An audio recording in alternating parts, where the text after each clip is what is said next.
Praise the lord. దేవుని ఘనమైన నామమునకు మహిమ కలుగునుగాక. ఈరోజు దేవుని వాగ్దానము.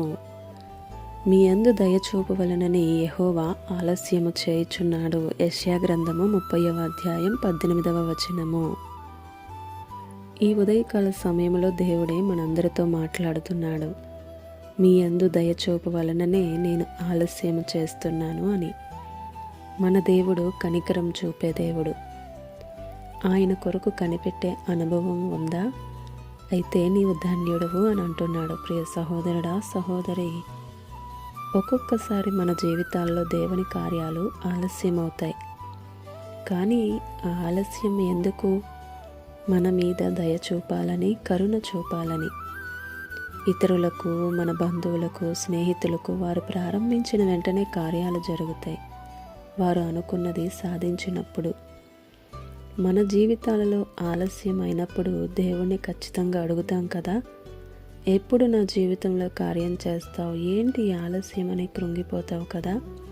ఆయన నిన్ను విడువలేదు. మన దేవుడు అన్యాయస్తుడు కాదు, న్యాయము తీర్చేవాడు.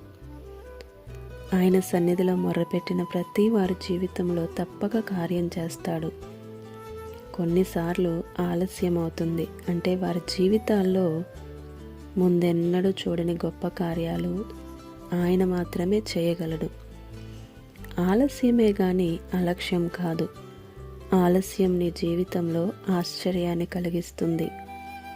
ఏమో, దేవుని మహిమను ఇంకా ఎవరు గుర్తించాలని ఉందో. ఆలస్యం అందుకేనేమో.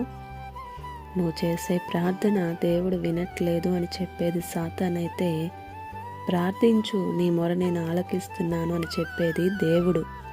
ప్రార్థించు, కార్యాలు జరిగించువాడు ఆయనే. ఆమేన్. ఇది నా వాగ్దానం మనందరి జీవితాల్లో నెరవేరాలని కోరుతూ, దేవుని సువార్త పరిచర్యలో మీ సహోదరి Prasanna. God bless you. Amen.